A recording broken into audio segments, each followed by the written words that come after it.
नमस्कार, आपण पाहताय न्यूज 18 लोकमत मध्ये गावाकडच्या बातम्या आणि एक मोठी बातमी येते ती म्हणजे तुकाराम मुंढे यांची पुन्हा एकदा बदली करण्यात आली। मंत्रालयामध्ये त्यांची नियुक्ती करण्यात आली होती, मात्र पुन्हा एकदा बदली झाली त्यांची। रणधीर कांबळे आपले प्रतिनिधी आपल्यासोबत आहेत। रणधीर, काय माहिती आणखी?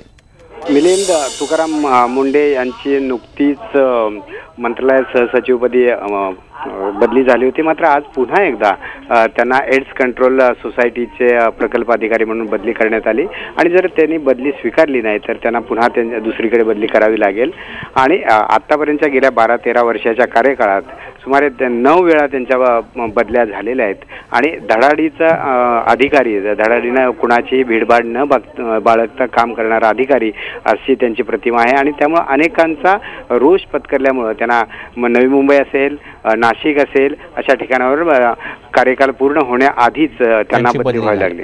रणधीर, अर्थ विभागात त्यांची बदली करण्यात आली होती, पण ही बदली त्यांनी म्हणजे इथली पोस्ट त्यांनी स्वीकारलीच नाही, ते मंत्रालयात रुजूच नाही झाले, हे पण खरं आहे का?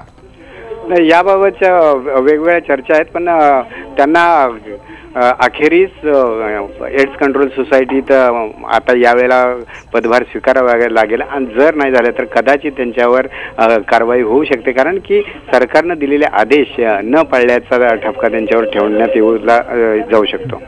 रणधीर, तुर्तास धन्यवाद या माहितीबद्दल।